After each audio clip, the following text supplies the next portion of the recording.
que se yo abrigo po, porque la last September chi cuido kilo kisini, mubuini, la misande, la pocabuto para que se yo agon lo, que se churi ulo olopoa, di jamanita ti, athunini, pala sukina kiani, kemanita ti kiki over the ya, mamma te va che te che toni, filo apu atoli, no, mutini che ogipa.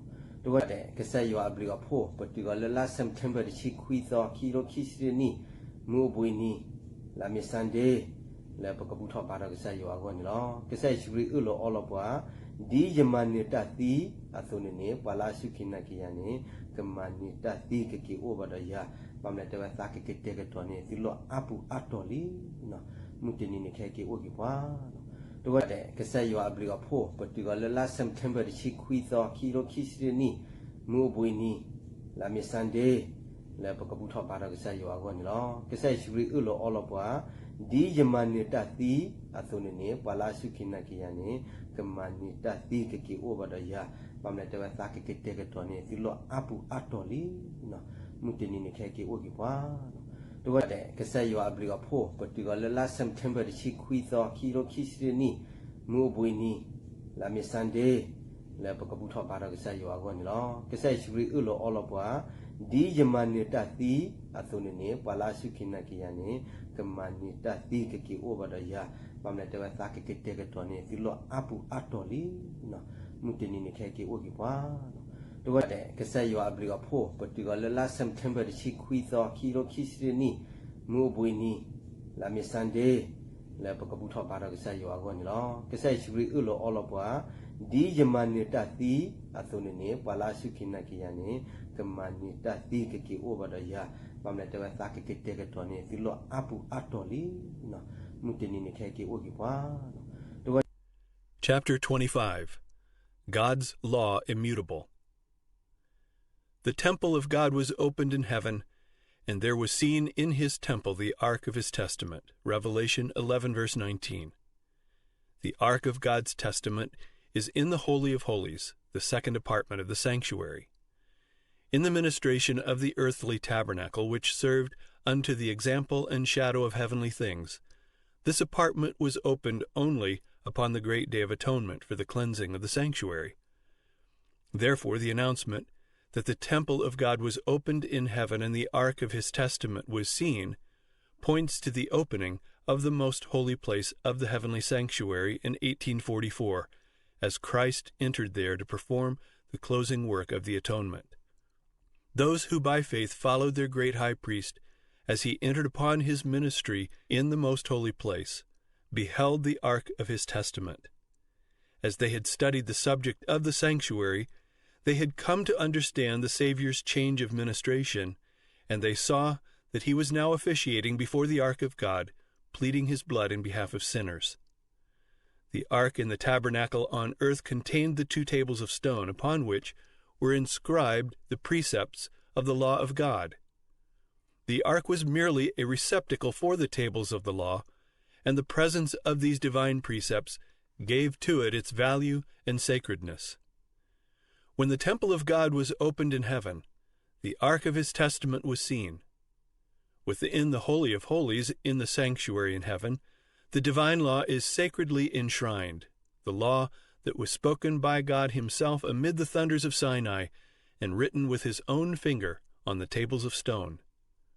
The law of God in the sanctuary in heaven is the great original of which the precepts inscribed upon the tables of stone and recorded by Moses in the Pentateuch were an unerring transcript.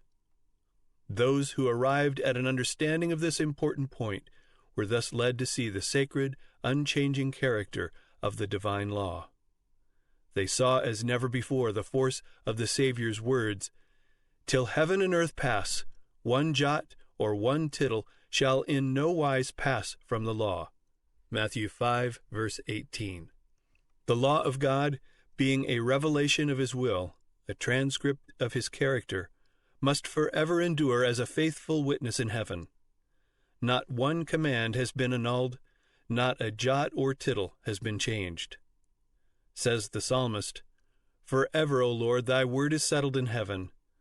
All his commandments are sure, they stand fast forever and ever. Psalm 119, verse 89, Psalm 111, verse 7 and 8. In the very bosom of the Decalogue is the fourth commandment, as it was first proclaimed, "Remember the Sabbath day to keep it holy. 6 days shalt thou labor and do all thy work, but the seventh day is the Sabbath of the Lord thy God. In it thou shalt not do any work, thou, nor thy son, nor thy daughter, thy manservant, nor thy maidservant, nor thy cattle, nor thy stranger that is within thy gates. For in 6 days the Lord made heaven and earth, the sea, and all that in them is, and rested the seventh day. Wherefore the Lord blessed the Sabbath day, and hallowed it." Exodus 20, verses 8 through 11. The Spirit of God impressed the hearts of those students of His Word. The conviction was urged upon them that they had ignorantly transgressed this precept by disregarding the Creator's rest day. They began to examine the reasons for observing the first day of the week instead of the day which God had sanctified. They could find no evidence in the Scriptures that the fourth commandment had been abolished or that the Sabbath had been changed. The blessing which first hallowed the seventh day had never been removed. They had been honestly seeking to know and to do God's will. Now, as they saw themselves transgressors of His law, sorrow filled their hearts, and they manifested their loyalty to God by keeping His Sabbath holy. Many and earnest were the efforts made to overthrow their faith. None could fail to see that if the earthly sanctuary was a figure or pattern of the heavenly, the law deposited in the ark on earth was an exact transcript of the law in the ark in heaven, and that an acceptance of the truth concerning the heavenly sanctuary involved an acknowledgment of the claims of God's law and the obligation of the Sabbath of the fourth commandment. Here was the secret of the bitter and determined opposition to the harmonious exposition of the Scriptures that revealed the ministration of Christ in the heavenly sanctuary. Men sought to close the door which God had opened, and to open the door which He had closed. But He that openeth, and no man shutteth, and shutteth, and no man openeth, had declared, "Behold, I have set before thee an open door, and no man can shut it." Revelation 3, verses 7 and 8. Christ had opened the door or ministration of the most holy place. Light was shining from that open door of the sanctuary in heaven, and the fourth commandment was shown to be included in the law which is there enshrined. What God had established, no man could overthrow. Those who had accepted the light concerning the mediation of Christ and the perpetuity of the law of God found that these were the truths presented in Revelation 14. The messages of this chapter constitute a threefold warning, which is to prepare the inhabitants of the earth for the Lord's second coming. The announcement, "The hour of His judgment is come," points to the closing work of Christ's ministration for the salvation of men. It heralds a truth which must be proclaimed until the Savior's intercession shall cease, and He shall return to the earth to take His people to Himself. The work of judgment which began in 1844 must continue until the cases of all are decided, both of the living and the dead. Hence it will extend to the close of human probation. That men may be prepared to stand in the judgment, the message commands them to fear God and give glory to Him, and worship Him that made heaven and earth and the sea and the fountains of waters. The result of an acceptance of these messages is given in the word, "Here are they that keep the commandments of God and the faith of Jesus." In order to be prepared for the judgment, it is necessary that men should keep the law of God. That law will be the standard of character in the judgment. The Apostle Paul declares, "As many as have sinned in the law shall be judged by the law, in the day when God shall judge the secrets of men by Jesus Christ." And he says that the doers of the law shall be justified. Romans 2, verses 12 through 16. Faith is essential in order to the keeping of the law of God, for without faith it is impossible to please Him. And whatsoever is not of faith is sin. Hebrews 11, verse 6, and Romans 14, verse 23. By the first angel, men are called upon to fear God and give glory to Him, and to worship Him as the Creator of the heavens and the earth. In order to do this, they must obey His law. Says the wise man, "Fear God and keep His commandments, for this is the whole duty of man." Ecclesiastes 12, verse 13. Without obedience to His commandments, no worship can be pleasing to God. This is the love of God, that we keep His commandments. He that turneth away his ear from hearing the law, even his prayer shall be abomination. 1 John 5, verse 3, and Proverbs 28, verse 9. The duty to worship God is based upon the fact that He is the Creator, and that to Him all other beings owe their existence. And wherever in the Bible His claim to reverence and worship above the gods of the heathen is presented, there is cited the evidence of His creative power. All the gods of the nations are idols, but the Lord made the heavens. Psalm 96, verse 5. To whom then will you liken me, or shall I be equal, saith the Holy One? Lift up your eyes on high, and behold, who hath created these things? Thus saith the Lord that created the heavens, God Himself that formed the earth and made it. I am the Lord, and there is none else. Isaiah 40, verse 25 and 26, and chapter 45, verse 18. Says the psalmist, Know ye that the Lord, He is God.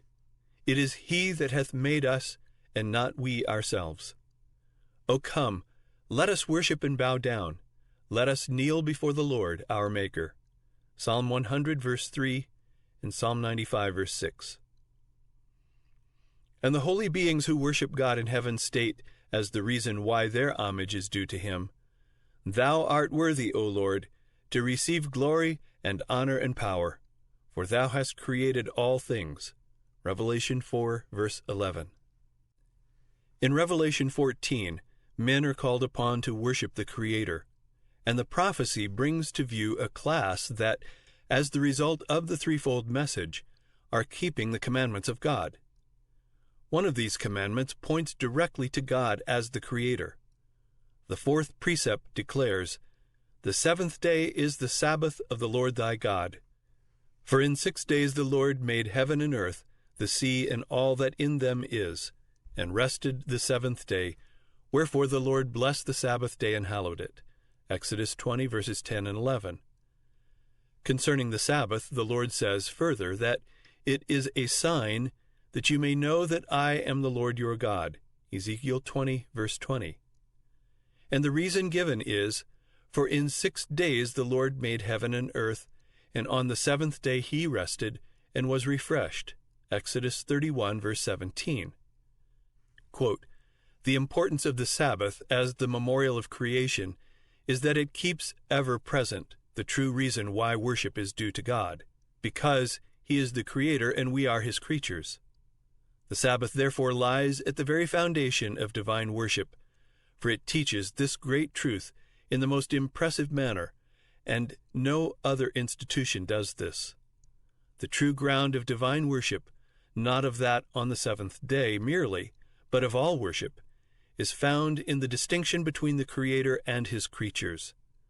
This fact can never become obsolete and must never be forgotten. Close quote. J. N. Andrews, History of the Sabbath, chapter 27.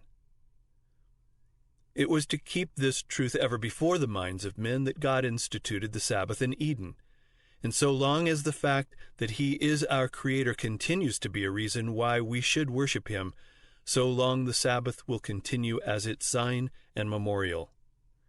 Had the Sabbath been universally kept, man's thoughts and affections would have been led to the Creator as the object of reverence and worship, and there would never have been an idolater, an atheist, or an infidel.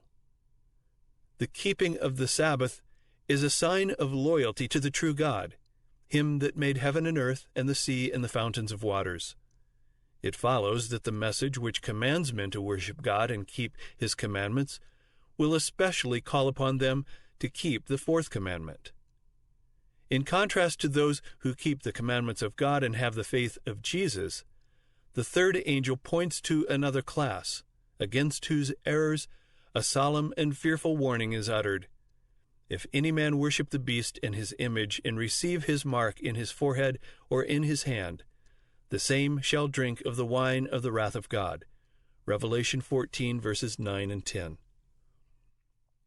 A correct interpretation of the symbols employed is necessary to an understanding of this message.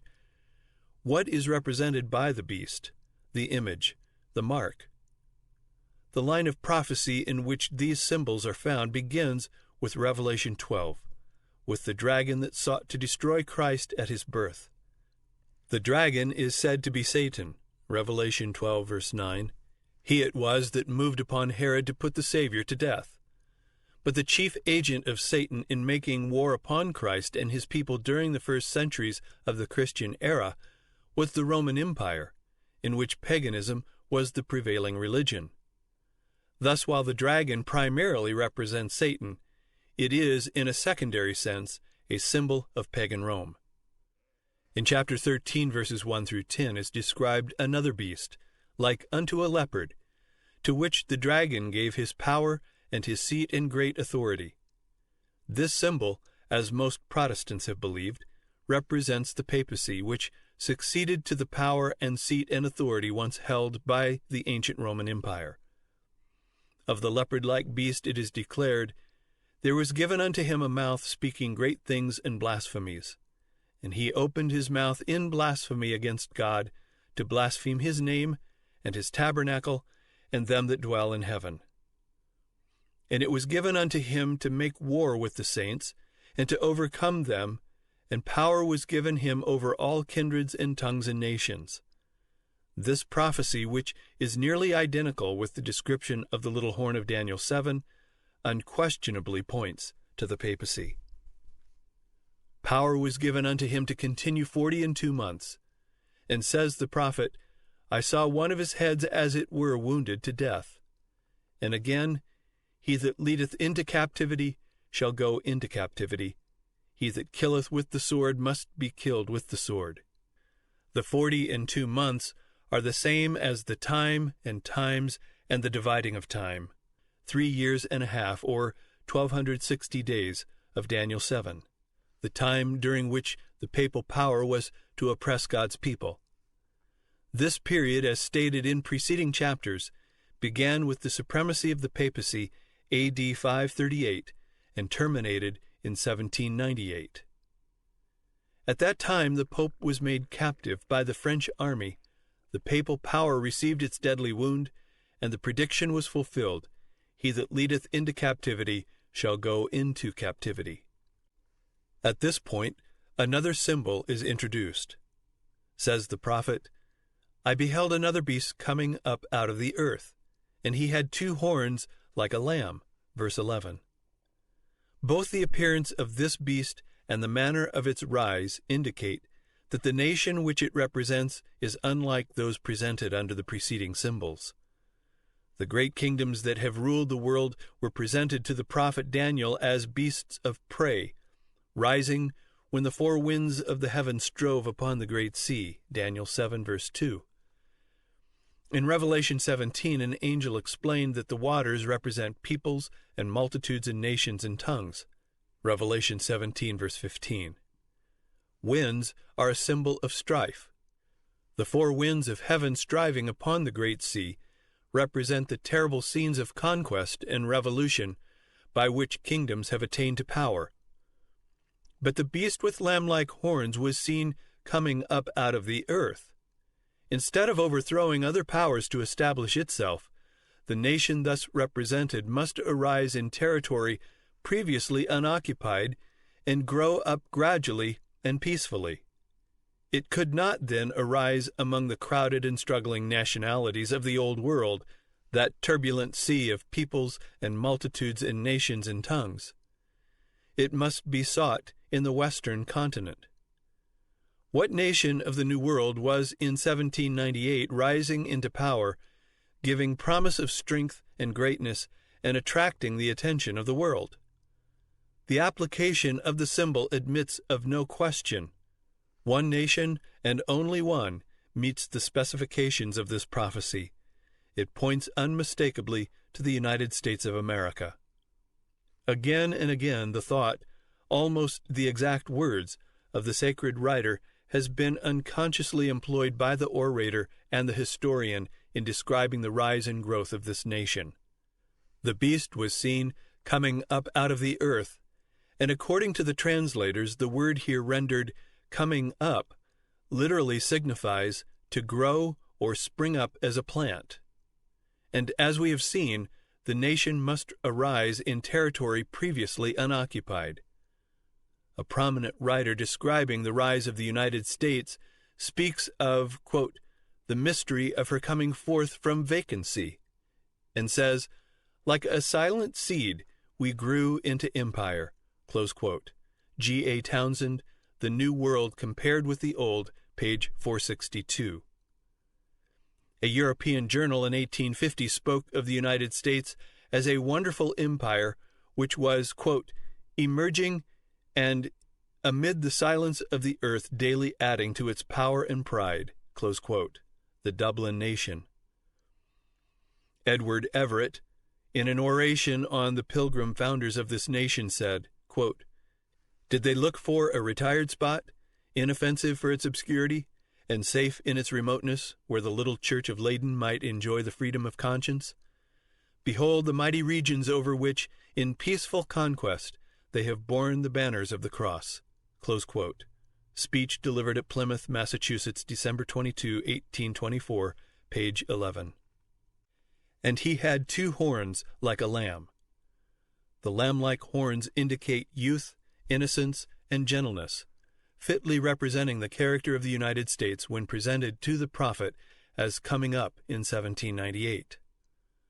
Among the Christian exiles who first fled to America and sought an asylum from royal oppression and priestly intolerance were many who determined to establish a government upon the broad foundation of civil and religious liberty.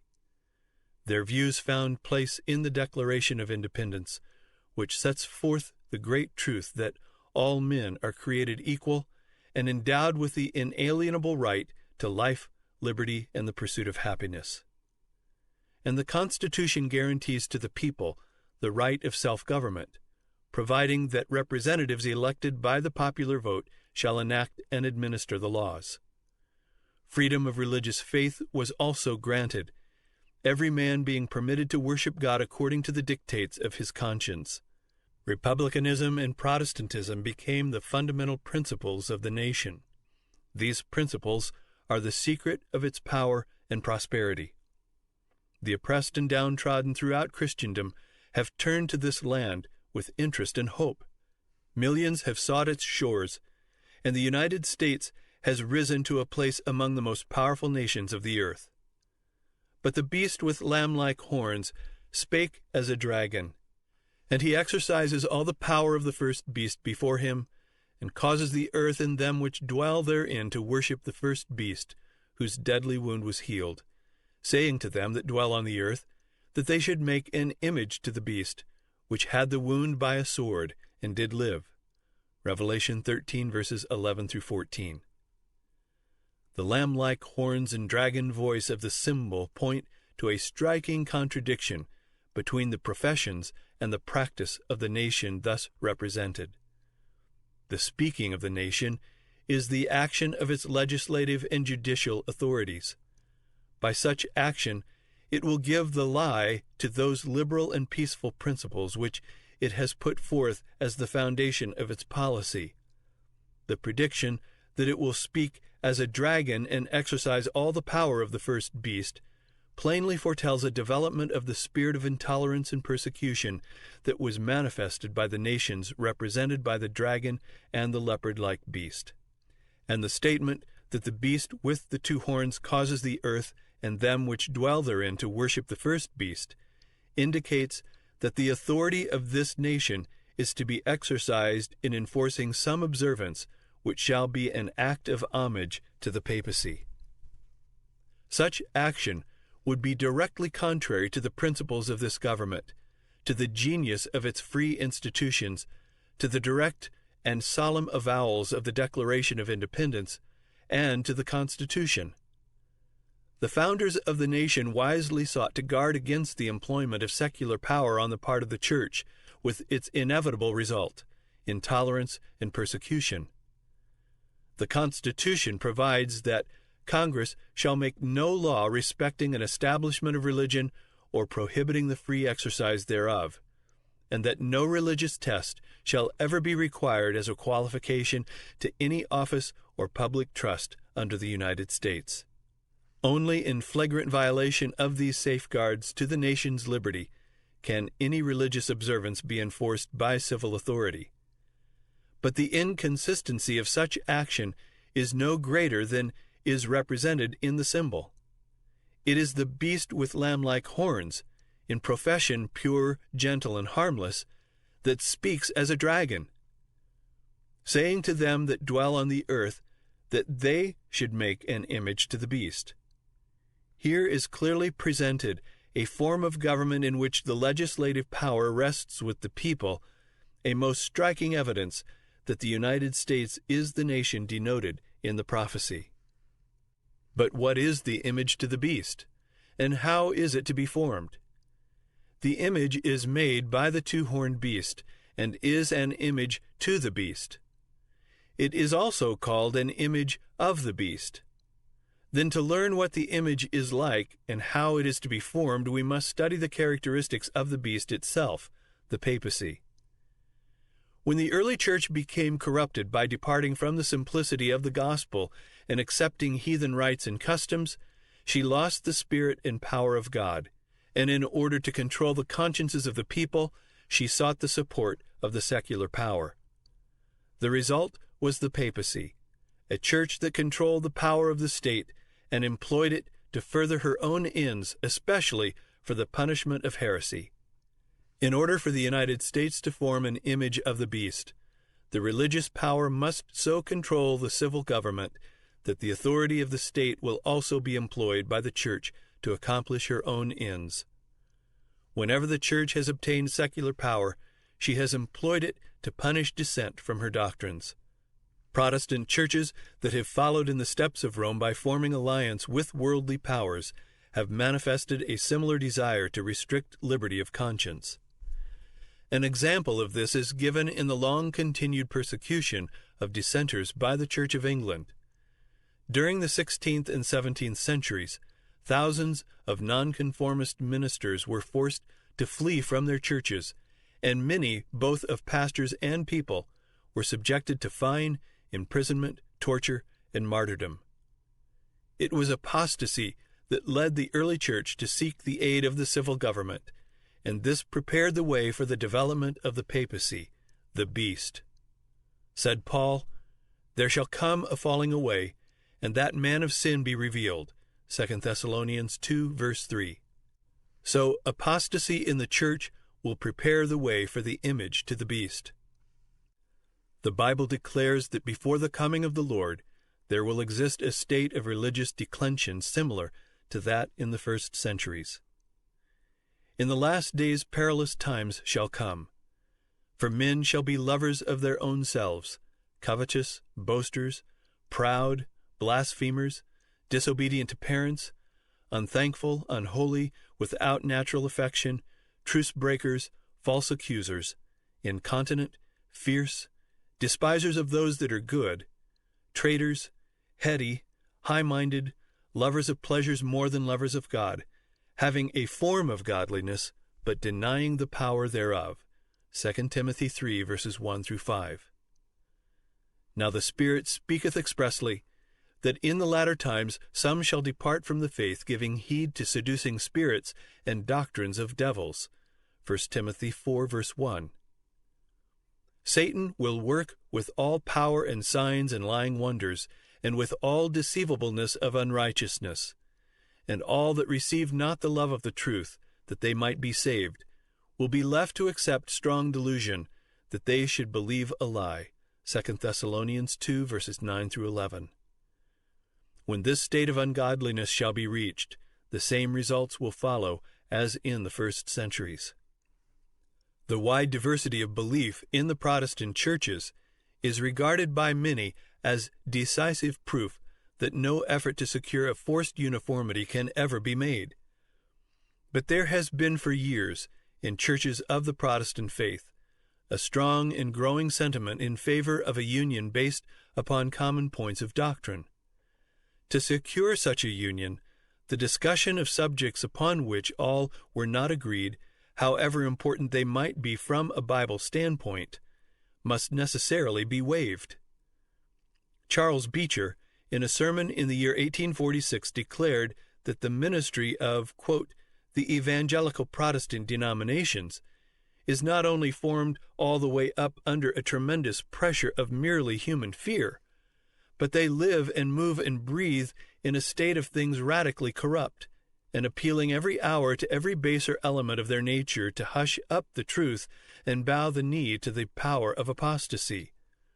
Was not this the way things went with Rome? Are we not living her life over again?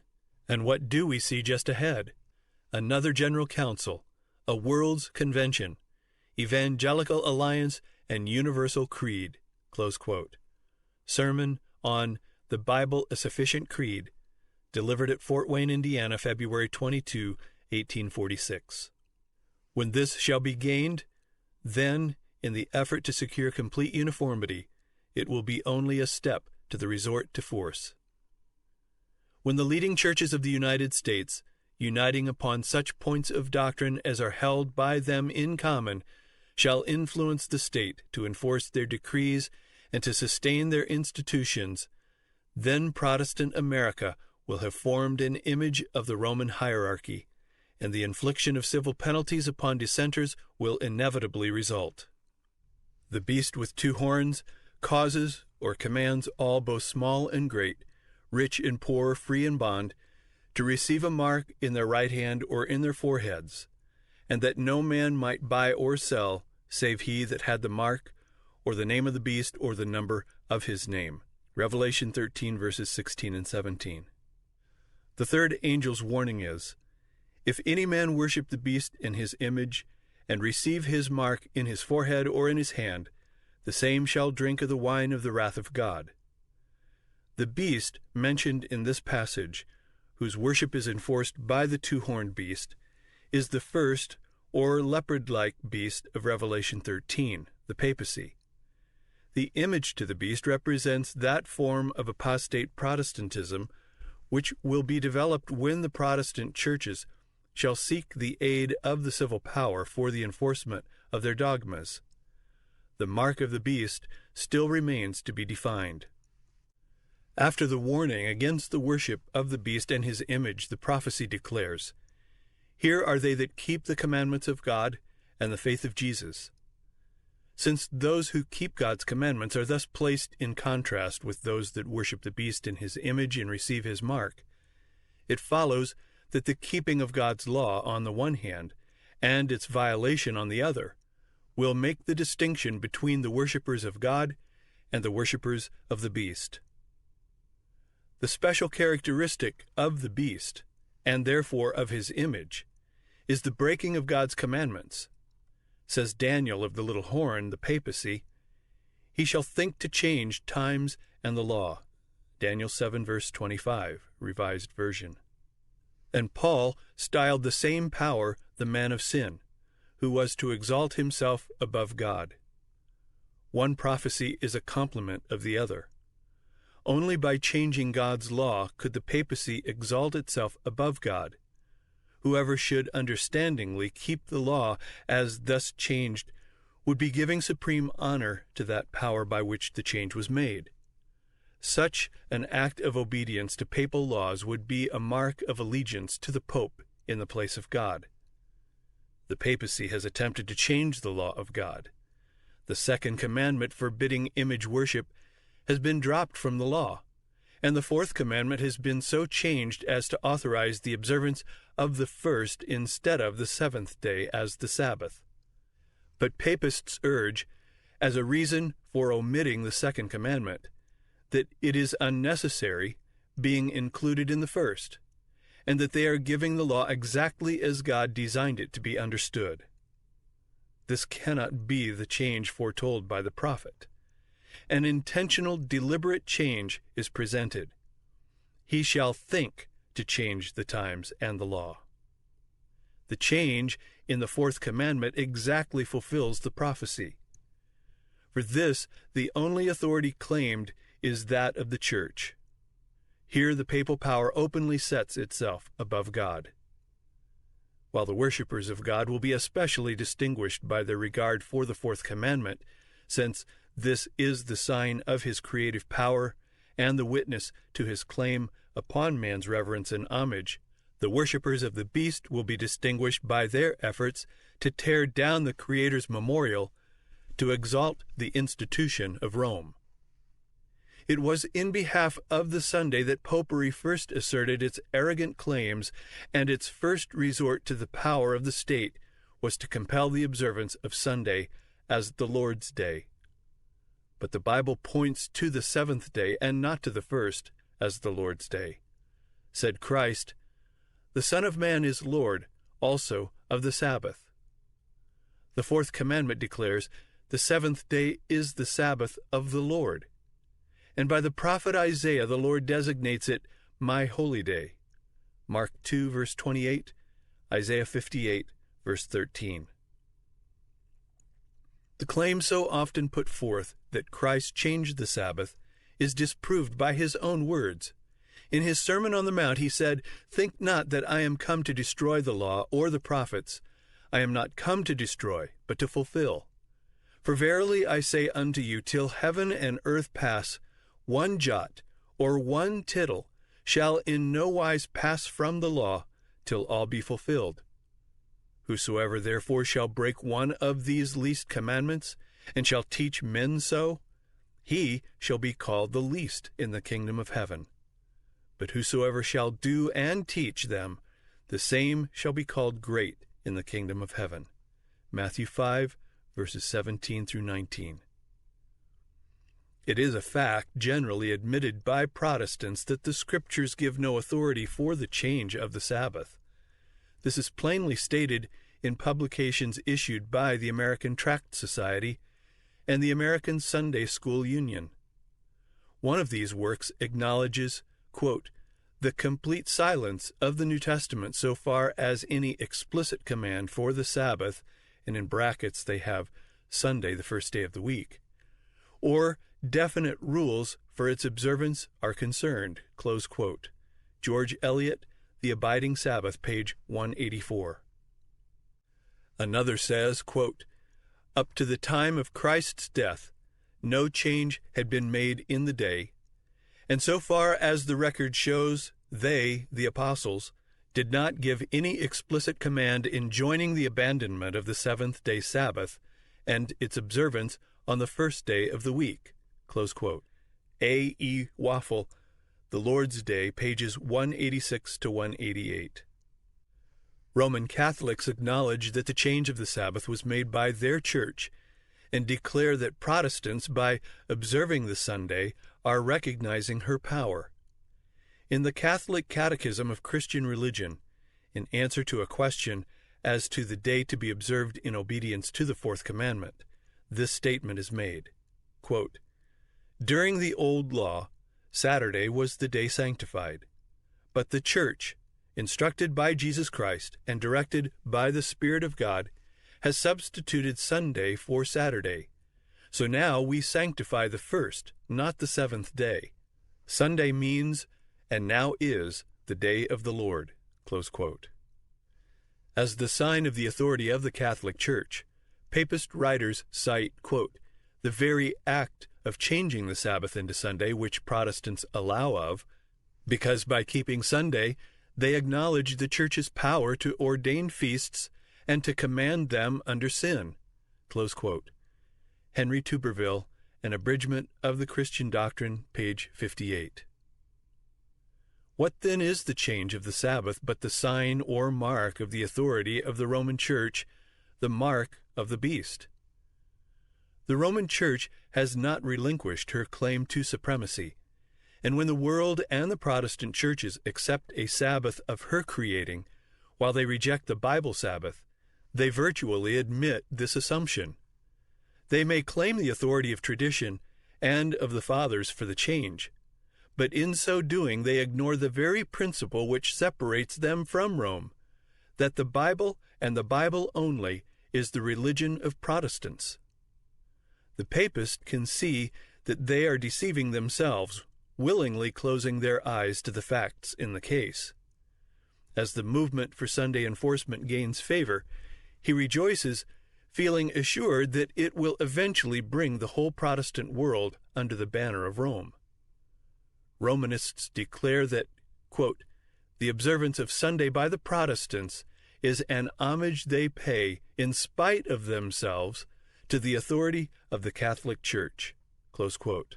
Monsignor Ségur, Plain Talk About the Protestantism of Today, page 213. The enforcement of Sunday keeping on the part of Protestant churches is an enforcement of the worship of the papacy, of the beast.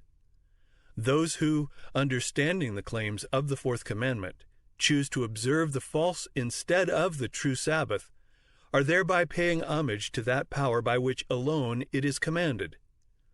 But in the very act of enforcing a religious duty by secular power, the churches would themselves form an image to the beast.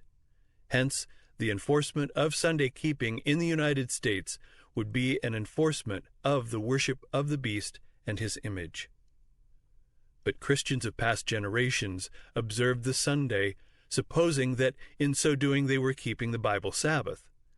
And there are now true Christians in every church, not accepting the Roman Catholic communion, who honestly believe that Sunday is the Sabbath of divine appointment.